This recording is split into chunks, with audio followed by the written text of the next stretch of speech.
mengikuti pembelajaran hari ini? Sebelum kegiatan pembelajaran dimulai, untuk meningkatkan rasa semangat, mari kita menyanyikan lagu Satu Nusa Satu Bangsa.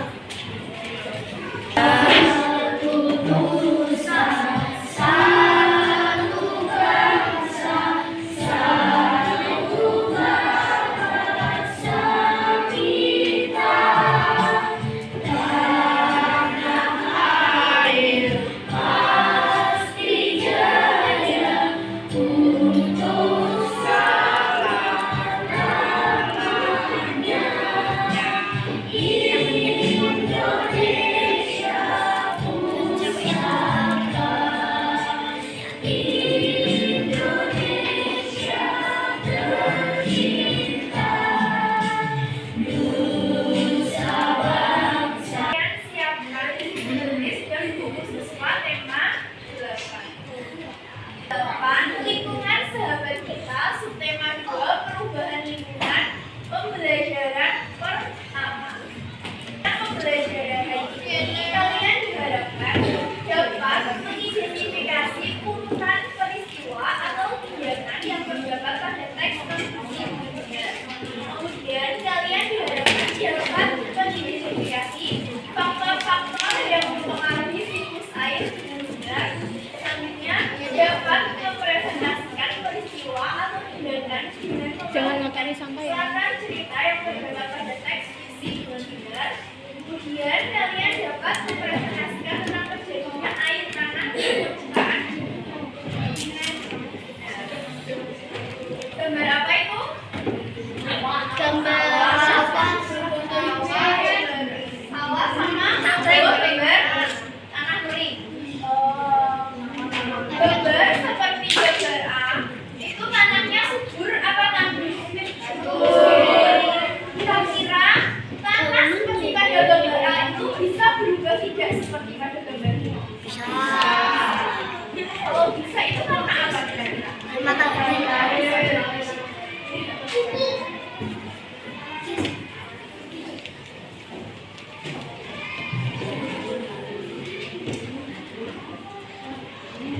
Di antara gambar A dan gambar B yang lebih enak dilihat itu gambar apa? Warna apa? Warnanya hijau. Warnanya lebih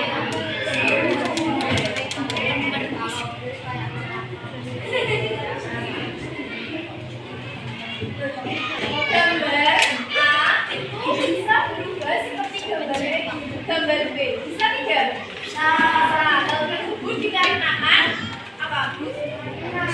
Hilandir. Hilangnya cadangan air tanah atau sumber air karena tidak ada kawasan absorpsi air. Maka kalau tadi dari gambar A ke gambar B bisa berubah. Nah sekarang kalau dari gambar B ke gambar A, dari tanah kering ke tanah subur bisa berubah tidak kira-kira? Bisa. Kalau bisa itu disebabkan karena apa? Air. Karena air, ya. Gitu, karena air.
lagi ke tanah dalam bentuk air hujan. Nah, air yang turun ke tanah ini ada yang masuk ke sungai, ada yang masuk ke sungai, ada yang masuk ke laut.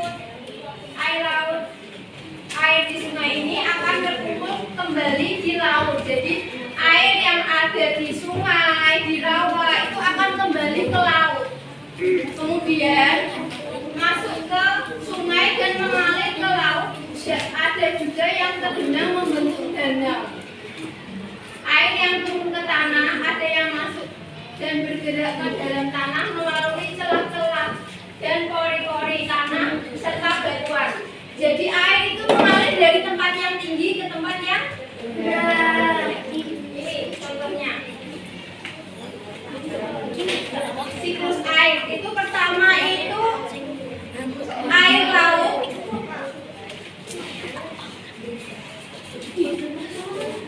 Air laut ini menguap karena panasnya sinar matahari. Kemudian menguap menjadi awan.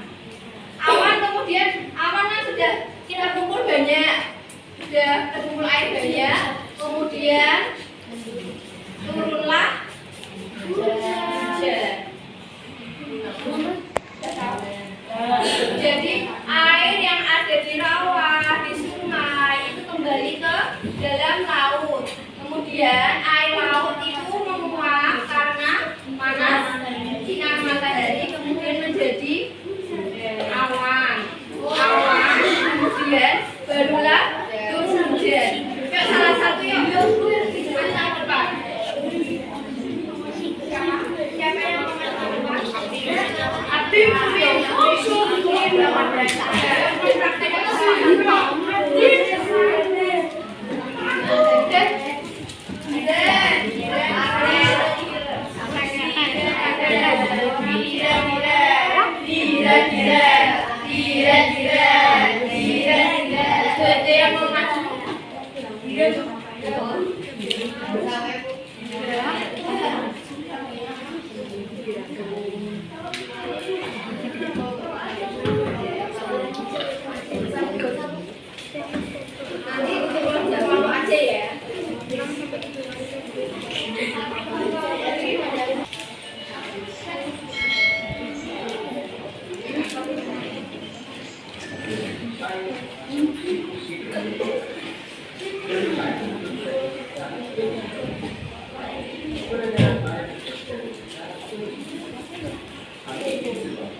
akan naik menuju atmosfer dan turun kembali ke bumi.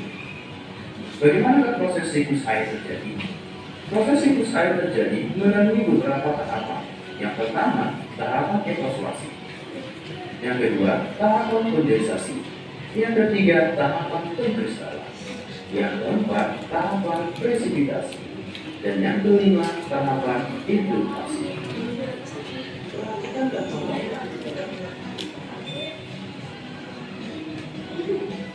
Tahapan proses siklus air dijelaskan dengan cara namanya proses terjadi. Yang pertama, siklus pendek. Yang kedua, siklus sedang. Yang ketiga, siklus panjang. Siklus pendek adalah siklus air yang terjadi akibat panas matahari menyinari bumi. Nah, bagaimana tahapan siklus air terjadi? Diawali pada menguap menjadi gas karena panas matahari sehingga terjadi perubahan cantik gas. Ini dinamakan tahapan evaporasi. Uap air tersebut mengalami kemungkinan dan berkumpul di langit dikarenakan berbagai benda bumi akan berkumpul melalui kibat angin. Semua uap air berkumpul pada suatu tempat sehingga membentuk awan besar yang disebut kondensasi. Awan yang terbentuk akan mengalami pendinginan dan berubah menjadi besar. Awan kristal akan terbawa angin ke pegunungan dan membentuk gletser. Kemudian gletser akan mencair dan akan mengalir ke lautan melalui sungai. Selain itu juga awan yang sudah mengalami pendinginan akan menjadi titik-titik air sehingga mengakibatkan turunnya hujan. Dan bukan hanya itu saja, jika suhu di bumi semakin tinggi, maka awan yang dalam mengalami pendinginan akan menjadi butiran salju. Inilah disebut dengan presipitasi. Terjadinya presipitasi tergantung letak berlapis daerah dan juga revolusi bumi terhadap matahari. Air hujan yang sampai di daratan akan mengalir melalui sungai menuju lautan disebut limpasan. Ada juga air yang diserap oleh tanah dan air. Siklus air tanah. Proses siklus air menyebabkan air bergerak meninggalkan tanah ke udara.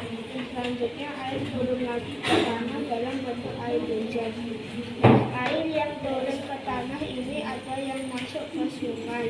Aliran air di sungai ini akan mengumpul kembali di laut. Selain masuk ke sungai dan mengalir ke laut, ada juga yang terbenam membentuk danau.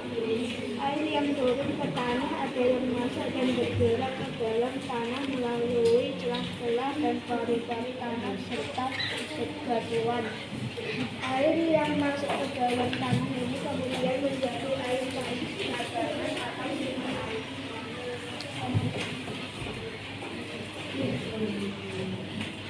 Air cadangan akan selalu ada apabila daerah sampah air selalu di daerah selanjutnya daerah.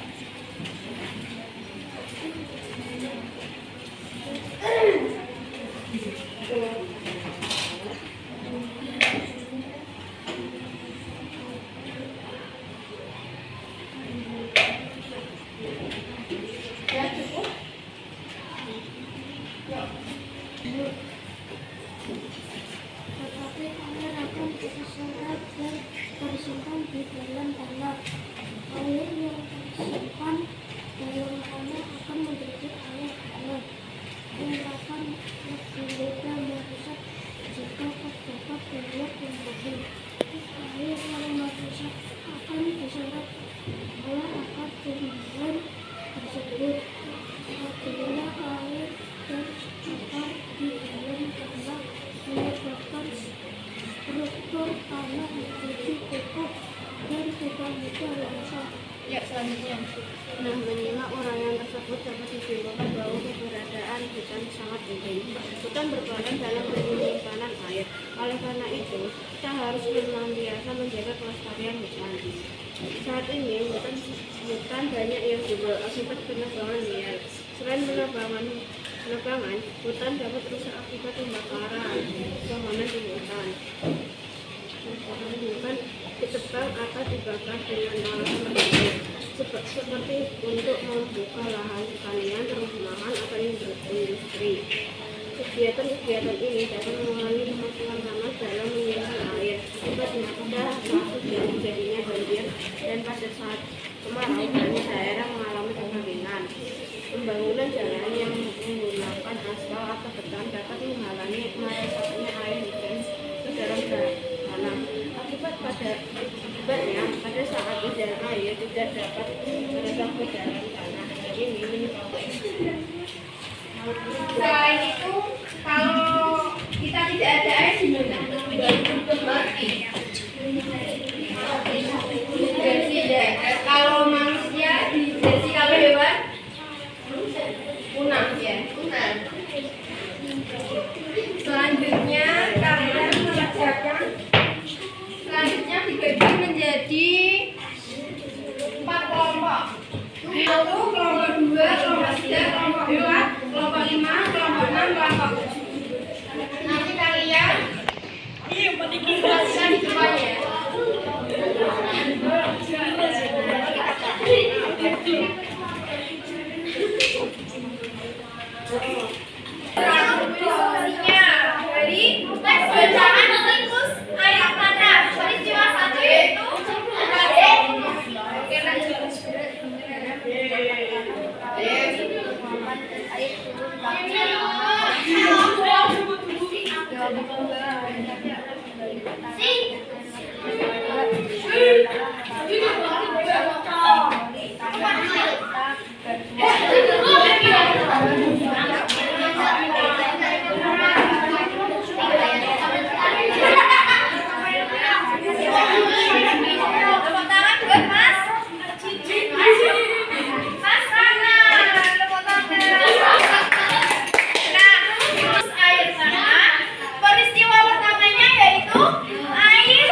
Ya.